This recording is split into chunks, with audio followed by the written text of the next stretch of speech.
membacakan hasil kerja kelompok kami. Kami dari kelompok 5 akan membahas tentang pengukuran pemahaman belajar peserta didik atau asesmen.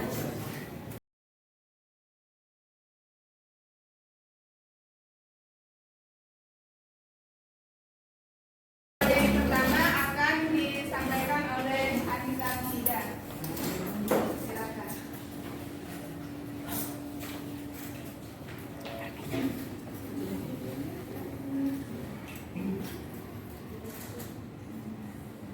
Assalamualaikum warahmatullahi wabarakatuh. Waalaikumsalam warahmatullahi wabarakatuh.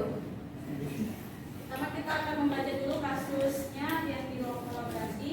Nah, saat ini adalah permulaan tahun ajar baru. Anda adalah seorang wali kelas 4 SD yang memiliki anak didik usia 10 tahun bernama Diana.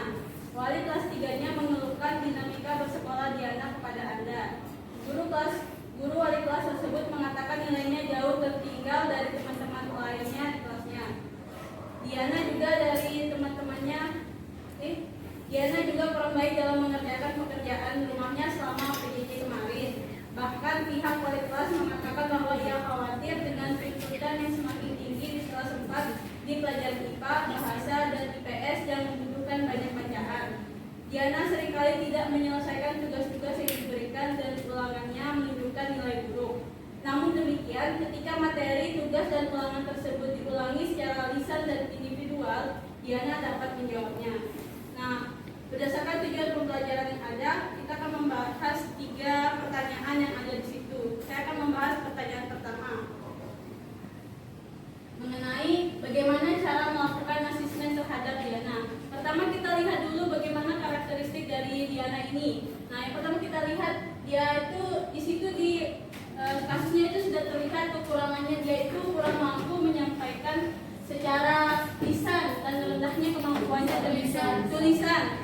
tulisan dan rendahnya kemampuan dalam bekerja sama dalam kelompok. Selain dia memiliki kekurangan, dia juga memiliki kelebihan.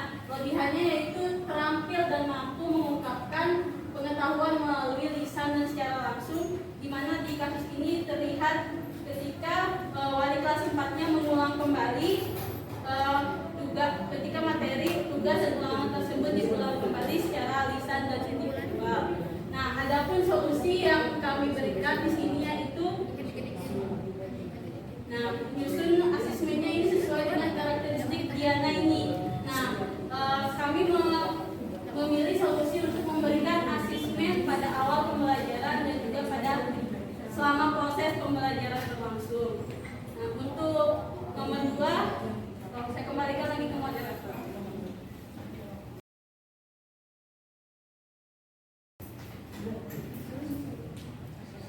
Selanjutnya, materi kedua akan disampaikan oleh Saudari Nuril.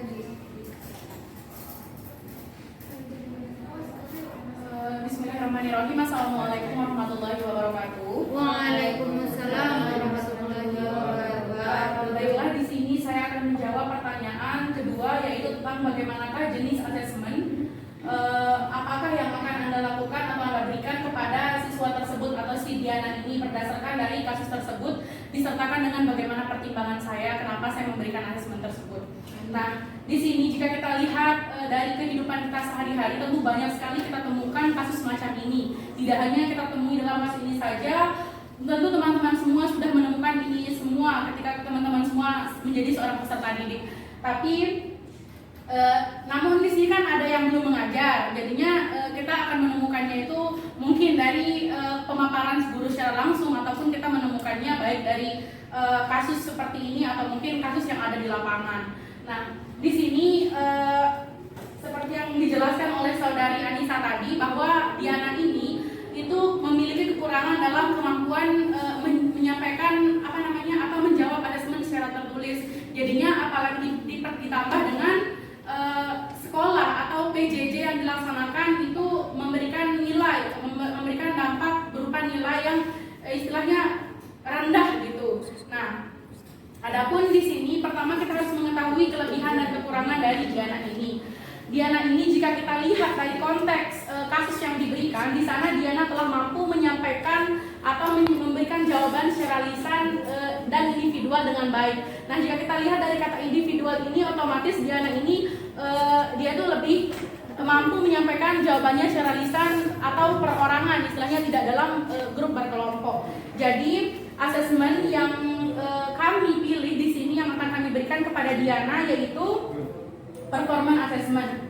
Di mana performance assessment ini adalah salah satu jenis asesmen yang meminta peserta didik agar mampu melaksanakan demonstrasi bersama dan mengaplikasikan pengetahuan dari berbagai pertanyaan-pertanyaan yang diberikan oleh guru. Misalnya, ketika dalam proses pembelajaran, guru ini memberikan pertanyaan apa itu jantung misalnya. Nah, si Diana ini akan langsung menjawab. Nah, menurut kami kemampuan Diana atau kelebihan Diana tersebut dapat kami berikan dan dapat kami sesuaikan dengan performance assessment ini sendiri.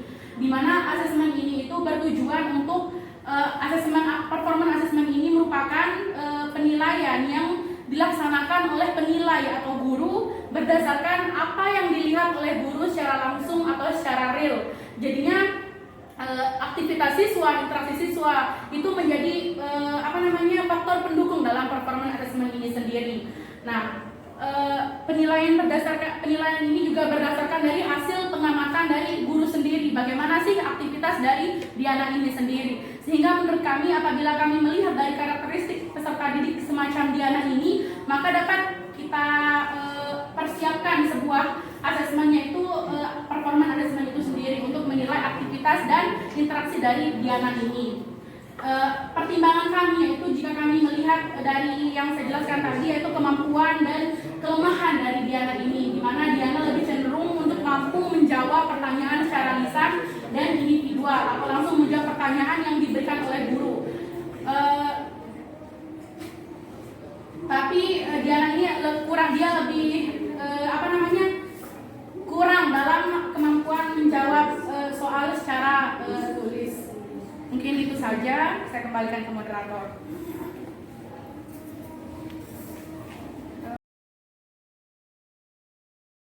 Selanjutnya materi yang terakhir yaitu Karmika.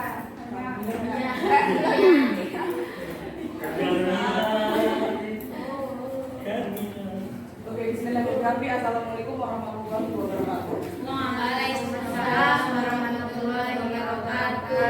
Di sini saya akan membahas tentang pertanyaan yang ketiga, yaitu kesimpulan apa yang dapat ditarik dari asesmen yang ada di slide dan lakukan tersebut.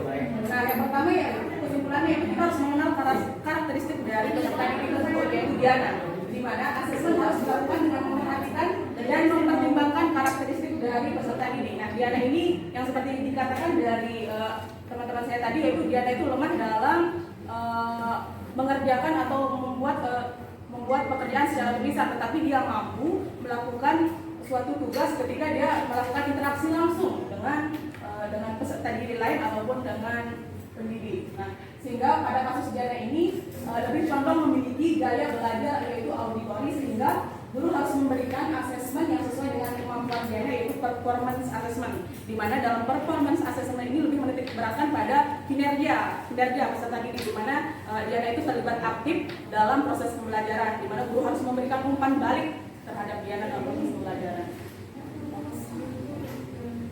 Nah, sehingga tadi kan kita sudah membahas tentang kecenderungan gaya belajar yang dilakukan oleh Diana, itu gaya belajar auditori, yaitu di mana siswa dengan gaya belajar auditori ini lebih mudah menyerap informasi ketika diberikan penjelasan langsung oleh guru, dan juga mendengar pembicaraan atau penjelasan guru serta fasih dalam berbicara, namun sulit menyerap informasi dalam bentuk tulisan. Sehingga pada kasus ini pas dengan kasusnya Diana itu lebih condong pada gaya belajar auditori, sehingga guru harus memberikan performance assessment lebih banyak melakukan umpan balik dalam kegiatan lisan secara langsung di dalam kelas.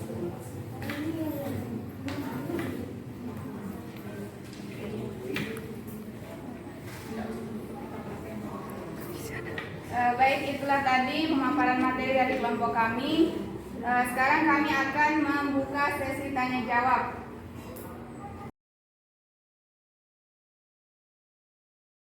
Waalaikumsalam warahmatullahi wabarakatuh. Terima kasih atas waktunya. Di sini saya ingin bertanya sedikit mengenai gaya belajar dari si Diana ini.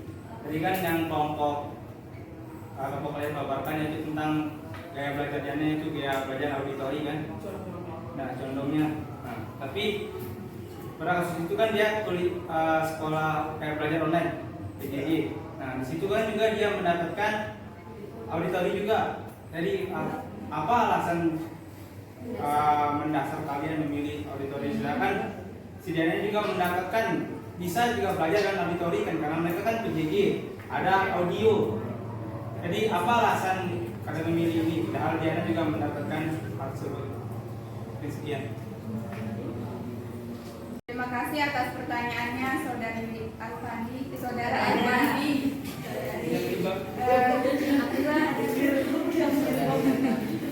Pertanyaan Saudara Alfandi akan dijawab oleh Nuril. Saudari Nuril, dipersilakan.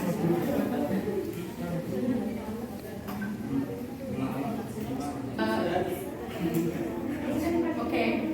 Bismillahirrahmanirrahim. Di sini saya akan mencoba menjawab. Mungkin nanti ada dari teman-teman yang ingin menambahkan atau memberikan saran.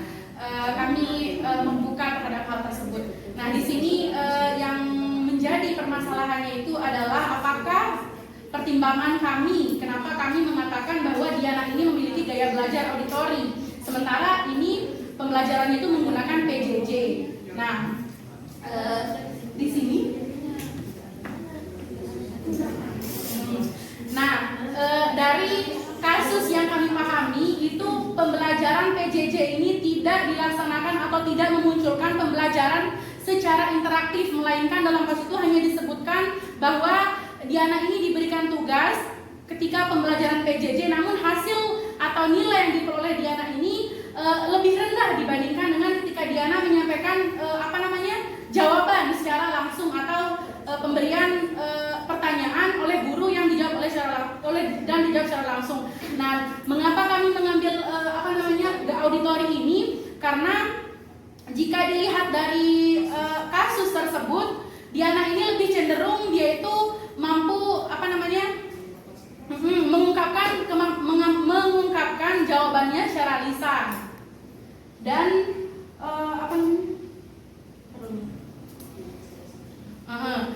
sehingga dia itu apa yang dia dengar itu mampu. Di sini juga dijelaskan bahwa ketika materi tersebut diulangi, Diana ini mampu menyampaikannya secara ulang dengan baik gitu. Nah, kenapa kita mengatakan begitu? Karena berdasarkan referensi yang kami baca, itu gaya belajar auditori ini adalah peserta didik itu lebih cenderung dan lebih condong dalam kemampuan mendengarkannya dan kemudian menyampaikannya secara langsung. Jadi apa yang sudah dia dengar itu oleh Diana itu dia sampaikan kembali. Jadi penjelasan yang diberikan oleh guru itu mampu dia utarakan kembali sesuai dengan pertanyaan-pertanyaan yang diberikan oleh guru. Hal tersebutlah yang menjadi acuan atau menjadi pegangan kami. Kenapa kami memilih asesmen performance ini sebagai asesmennya itu, karena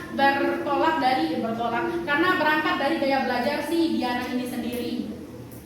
Mungkin teman-teman juga ingin, ya silahkan Alfandi. Berarti dari yang Bapak tadi mengatakan bahwa si Diana ini dia bisa menyampaikan kemampuannya secara lisan, menyampaikan materi yang sudah diserap seperti itu kan. Jadi ada saya sedikit bingung dengan dia belajar kinestetik juga kan, seperti halnya yang sebutkan juga tadi. Dia juga mendengarkan, cuma dia kayak menyampaikannya juga secara lisan juga bisa. Tadi kenapa Anda tidak memilih kayak gaya belajar kinestetik? Apa alasan kalian? Terima kasih. Kan juga kan dia cuma yang bedakan hiperaktif juga dia di kelas secara langsung tatap muka kan. Ya, sebenarnya kemarin kita sempat membicarakannya di dalam ruangan GOR itu sendiri, bahwa selama kita selama kita melaksanakan pembelajaran baik di sekolah maupun selama mengalami dan mendapatkan pengalaman PPL ini, kita itu belum mendapatkan peserta didik yang memang secara tok memperlihatkan gaya belajarnya. Nah, jadi kenapa kami memilih auditori dibandingkan kinestetik? Karena dari kasus yang diberikan itu lebih condong kepada gaya belajar auditori. Karena mungkin beda konteks nantinya. Kalau mungkin kami memilih kinestetik, mungkin peserta didik lebih terampil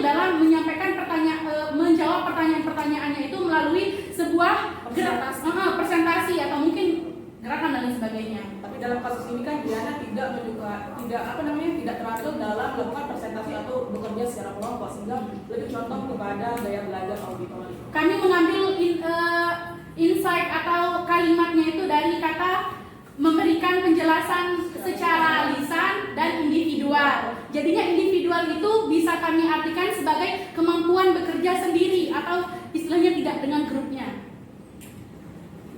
Bagaimana Terkait dengan gaya belajar auditori ini, mungkin tidak bisa hanya kita lihat dari satu aspek saja, seperti misalnya si Diana ini mampu menjelaskan saja, karena gaya belajar ini lebih kepada bagaimana aktivitas Diana ini dalam kehidupan sehari-hari selama proses pembelajaran. Sementara pada kasus tersebut yang menjadi sorotan adalah bagaimana ia mampu menjawab pertanyaan ketika diberikan secara lisan. Mungkin ada keterkaitan tetapi tidak bisa menjadi salah satu gaya belajar. Seperti itu karena beberapa ciri dari gaya belajar auditori ini yang diambil kesimpulan oleh kelompok 5 adalah dari salah satu aspeknya yang dimunculkan berupa merasa kesulitan untuk menulis, merasa kesulitan untuk menjawab dalam bentuk tulisan, tetapi dia mampu cakap dalam berbicaranya. Itu yang menjadi poin dalam gaya belajar auditori yang diambil oleh kelompok 5. Meskipun berdasarkan beberapa sumber yang saya baca bahwa ternyata gaya belajar auditori ini tidak hanya dia bisa dia tidak hanya fokus kepada mendengarkan, bahkan dalam hal membaca pun bisa menjadi auditori ketika itu ditampilkan dalam bentuk lisan. Misalnya saat dia membaca sebuah materi itu dia harus keras, itu bisa jadi salah satu bentuk auditori juga, bahwa dia memiliki gaya belajar atau kecenderungan terhadap auditori. Jadi mungkin itu sedikit tambahan dari saya. Kemudian sedikit saran bagi kelompok 5, mungkin untuk kedepannya jika menganalisis sebuah kasus karena tidak ada penampilan secara gamblang, mungkin bisa lebih kepada kira-kira faktor yang menyebabkan hal tersebut bisa terjadi. Tidak hanya dari gaya belajarnya saja, tetapi mungkin ada faktor-faktor eksternal. Karena ini merupakan PJJ, berarti ada berbagai macam hal yang mungkin bisa menyebabkan dia tidak bisa memahami soal, memahami tulisan, entah itu dia sulit memahami soal yang diberikan oleh guru, ataupun dalam hal lain atau ada dukungan dan lain sebagainya. Itu mungkin lebih bisa ditekankan pada analisis kasus selanjutnya. Terima kasih. Terima kasih Saudari Ida atas saran dan tambahannya. Mungkin ada teman-teman yang lain mau menambahkan atau mengakseskan. Ya, saya. Terima kasih. Saya tidak membahas tentang gaya belajar semua. Kalau kita membahas tentang gaya belajar, berarti kita membahas tentang input ke siswa. Hanya saja sekarang kita membahas tentang asesmen, di mana asesmen ini perihal output siswa, gitu ya. Jadi ini kurang tepat ini. Benar lah. Karena ini dah yang sering dikritisi sebenarnya itu saya. Saya ada jawaban. Ini. Kalau kita melihat dari kasusnya si Inga itu, dia mana aku? Dia malah bu. Fokus. Jepadi namanya bu. Tapi begini, kemampuan verbalnya lebih nampak dari kemampuan non verbal. Artinya kemampuan dia berbahasa lebih nampak daripada kemampuan secara tulisannya. Jadi begini, guru harus menyesuaikan dengan kondisi siswa. Ada kalau di bahasa itu kan ada 4 kompetensi, ada membaca, menulis, menyimak, belajar, mendengarkan. Ya. Menyimak. Ya, intinya ada 4. Begini, cenderung kita selalu melihat ketika kita kasih penilaian objektif umpamanya, cenderung kita mengedepankan kemampuan untuk menulisnya saja, kan? Tapi kita mengabaikan 3 kompetensi yang lainnya. Jadi apa sih bedanya? Tak ada bedanya ketika kita berikan siswa tugas secara lisan, dia menjawab secara lisan dengan dia menjawab secara tulisan. Atau juga secara substansi mereka dapat saja, kan? Jadi saya ada case kawan-kawan semua, ada tetangga saya di samping rumah saya, ada anak SD, saya gosip sedikit. Ada anak SD kemarin ini 3 minggu yang lalu, 2 minggu yang lalu, dia juara 1 provinsi bercerita itu. Iya, dia juara 1 provinsi bercerita. Hanya saja ketika saya tanya dia gini, Kajung, tapi saya tidak dapat juara kelas, dia bilang. Maksudnya dia tidak dapat juara 1, 2, dan 3. Nah, jadi hal-hal yang seperti ini persis kasusnya seperti Diana. Jadi guru harus memodifikasi pertanyaan soalnya ya cukuplah dengan lisan selesai. Yang penting secara substansi kita dapat sudah output yang kita inginkan dari siswa. Cuma itu yang saya bisa tambahkan. Bahankan argumen. Jadi di sini kenapa kita fokusnya itu ke gaya belajar? Karena gaya belajar merupakan salah satu karakteristik peserta didik yang nanti akan menjadi penentu asesmen apa sih yang akan kita pilih untuk mengasesmen atau mengevaluasi peserta didik itu sendiri. Jadinya gaya belajar ini menurut kami itu yang muncul dalam kasus tersebut itu Pak Zul. Nah, terkait dengan kita harus pandai-pandai sebagai seorang guru untuk memilih asesmen, ya inilah salah satunya yang memahami karakteristik peserta didik yang kita miliki. Karena jika kita mengabaikan atau menyepelekan hal tersebut, bisa dibayangkan jadinya tidak ada sinkronisasi antara asesmen dengan kemampuan yang dimiliki oleh peserta didik itu sendiri. Jelas. Jelas PPT-nya. Jelas pemaparan, memberikan apresiasi kepada yang masing-masing. Baik, mungkin hanya itu pemaparan dari kelompok kami. Kurang lebihnya mohon maaf. Assalamualaikum warahmatullahi wabarakatuh. Waalaikumsalam.